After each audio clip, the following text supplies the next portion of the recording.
America has a deep-seated values problem within the hearts of the citizenry. And I think one of the great manifestations of this problem is in the affection and attention so many Americans give celebrities, not because the celebrities committed acts of virtue, because the celebrities in particular possess a kind of status and glamour that is artificially given by the system they're a part of. And I think this is one of the great many reasons why great men, great moral men, who perform simple but necessary acts that preserve society and enhance its character oftentimes go ignored, whereas celebrities get a lot of the attention.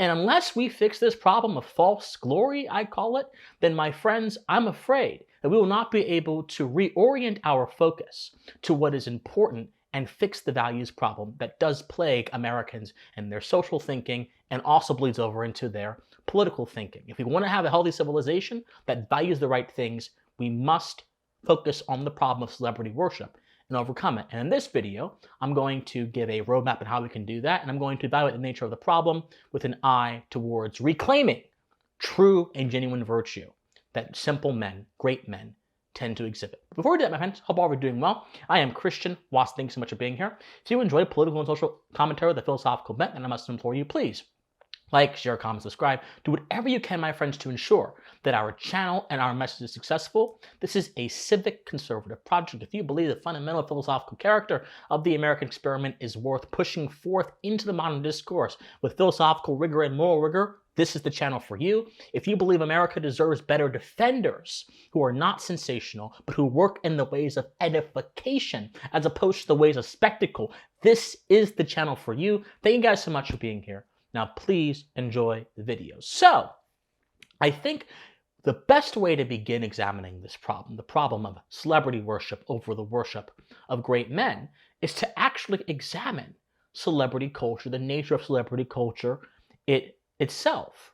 Many of you may have seen throughout the recent history, that celebrities and their activities, whether it be them winning awards at the Oscars or the Grammys, or whether it be them going and making political statements, how these things can galvanize a certain kind of sentiment within the heart of the population. In fact, if you remember during the 2024 presidential campaign, Kamala Harris tried to position herself towards the celebrity universe by leveraging various different people like Quavo and other kinds of people as well, and also leveraging the term brat, which was a product of celebrity culture, to make herself seem more appealing to the youth.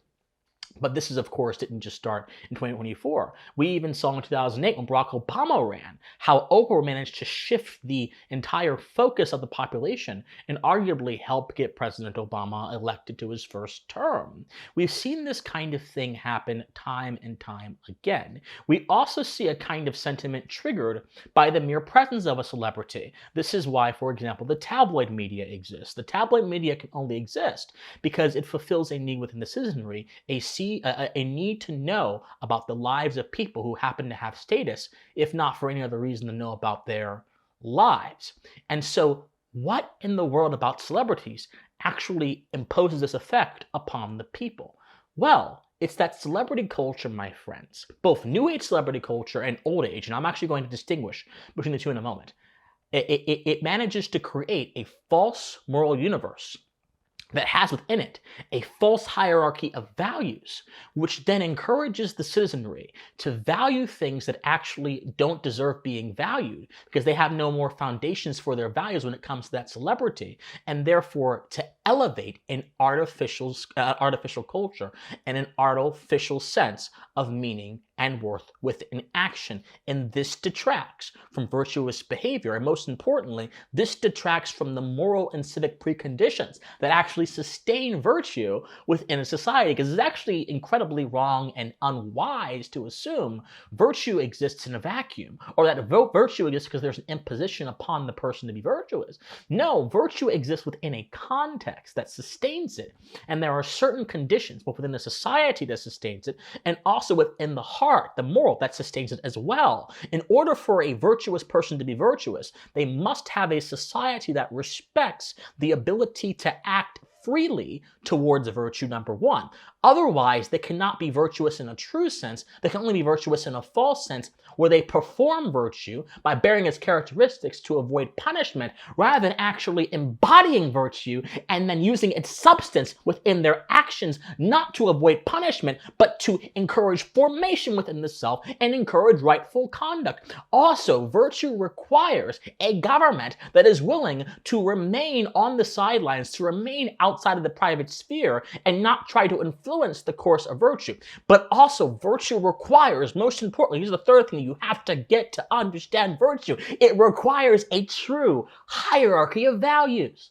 It requires you to understand what is worth valuing, number one, and why that thing is worth valuing, and then to apply why it's worth valuing towards society. But when you get rid of this very third crucial component of sustaining virtue in a society, it doesn't matter if the society itself is on your side. It doesn't matter if the government is enabling you, because you now have no infrastructure, no moral architecture by which to enact virtue. And this is what celebrity culture does, my friends.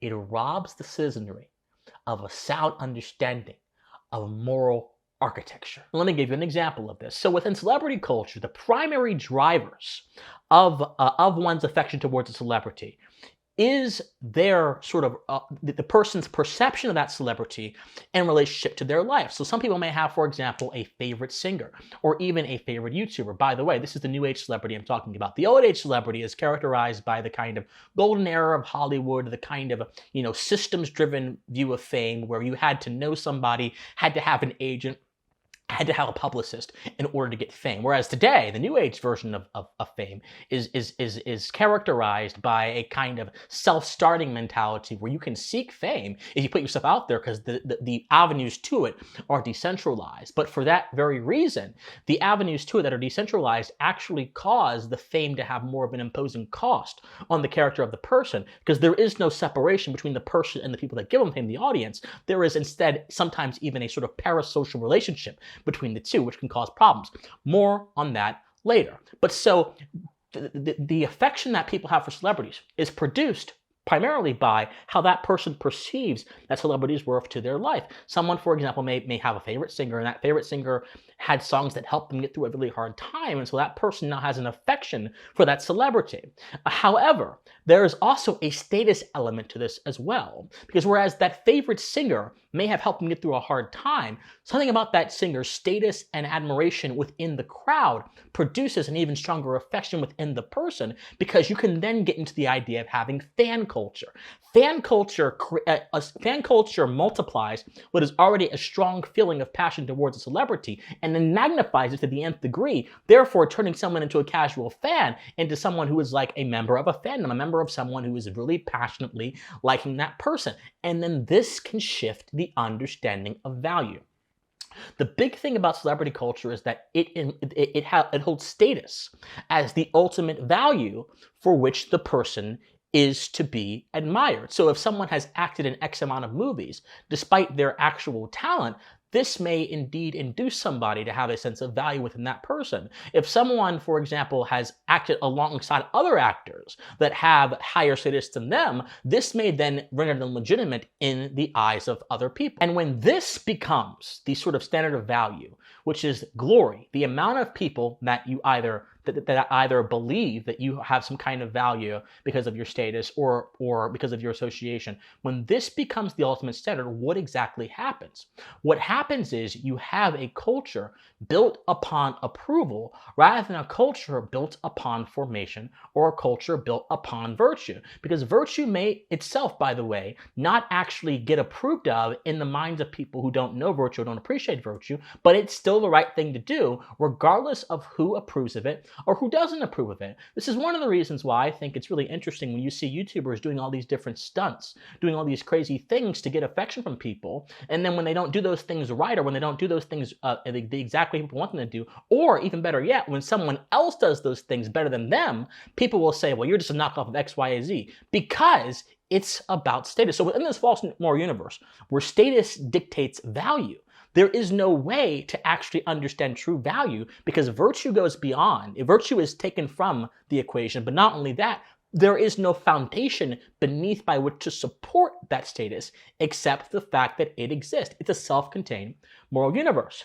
And so then passion, the untrained passion of the fan, of the admirer, this is where it becomes even more dangerous. Because this untrained passion invokes an admiration for this counterfeit universe due to the bad standard set, which is why you have all these people following these gossip magazines, which is why you have all these people trying to figure out what's going on in the lives of their favorite celebrity, because they are under a bad standard set by this counterfeit moral universe.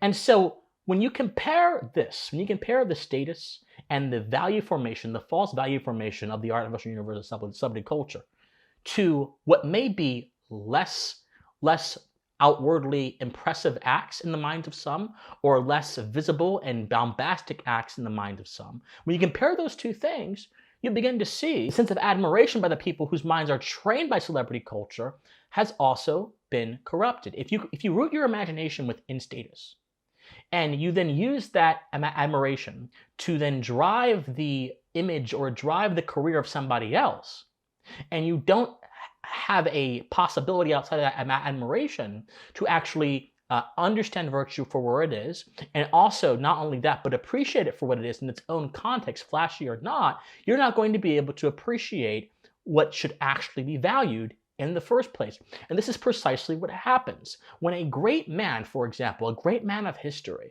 whether it be somebody like Thomas Jefferson, who in his 20s went to the top of an attic and wrote one of the most revolutionary documents within the history of the world, or a man like Marquis de Lafayette, who was a Frenchman that came to America, fought for America, embodied the principles of America, and became a philosophical American, or Casimir Pulaski, the Poland guy who actually helped the Americans fight in the revolution and win, or whether it be any of the philosophers that helped set America up, whether it be any of the men like Lewis and Clark that helped drive a new nation into a new status, whether it be visionaries like Grover Cleveland, who had a very strong conception of America and a very proper one at that, whether it be the people who helped America sustain through World War II, all of these things become less admirable in the minds of the person who is possessed by celebrity culture, because they don't provoke the same admiration that the status and affection that the person has built towards celebrity provokes, and therefore they don't get the same reaction, the reaction that they ought to get. And then this, my friends, leads directly towards the problem of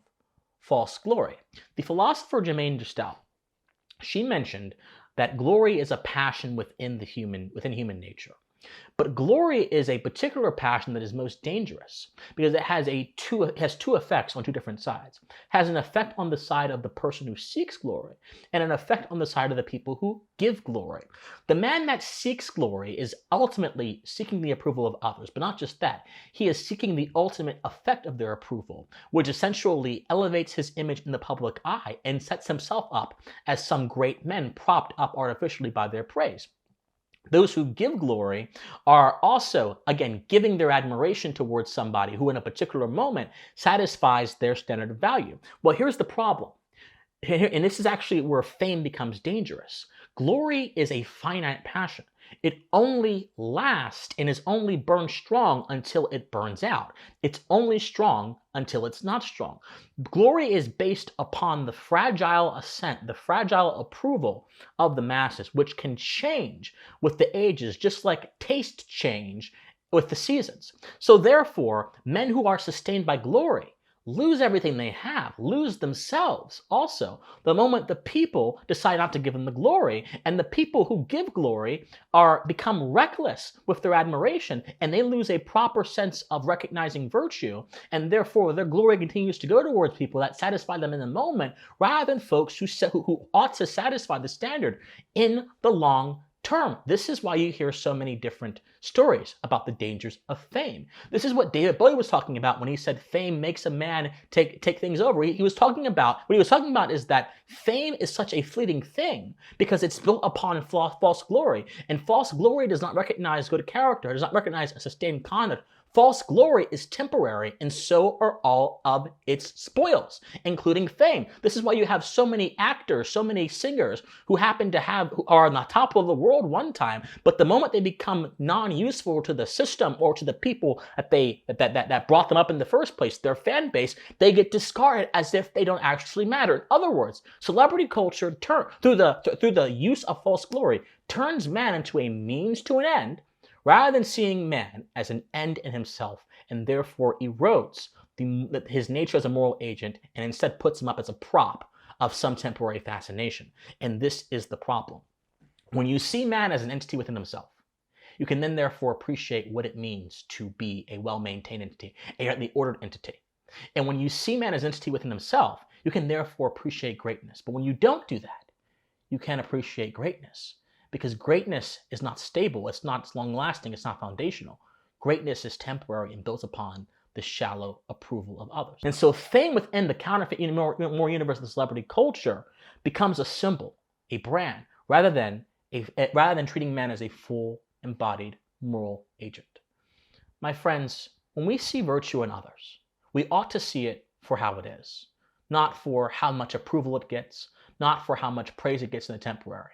Because the mark of a wise man is the ability to understand and comprehend future events beyond moments. When men think in epochs, when men think in ages, rather than thinking in moments of temporary glory, they're actually able to act in a way that is wise and rightly ordered because they can act with the reference of what could happen in the future. A man who cannot act with the reference of what could happen in the future has no prospect of reaping what he has sown, has no prospect of acting in an intelligent way, because everything that we do is actually reflective of some potential future possibility. And this is the problem. The biggest danger of the celebrity culture is that it takes us away from being able to comprehend the future, because we are so tied down into moments. We must, my friends, focus on the virtue of sound behavior. We must understand that there is a simplicity, and there's a simplicity in greatness that makes it accessible and understandable to even the average person. And we must appreciate that for how it is, regardless of what the artificial systems of society say they ought to be. So my friends, reject celebrity culture. Appreciate the simplicity of virtue, and also appreciate the excellence of great men. And if we do this, I think we'll be in a better civic moral position than we currently are as Americans. My friends, like, share, comment, subscribe, do whatever you can to ensure our channel is successful. If you enjoyed this video, please be sure to join the Pensive cohort, which is my collection of young thinkers who are going to go into the culture and drive forth the philosophies that help found America. I would encourage you to do that by joining our Discord, which is going to be in the comment section down below. My friends, study history, study philosophy, remain morally convicted, and please stay pensive. Bye, guys.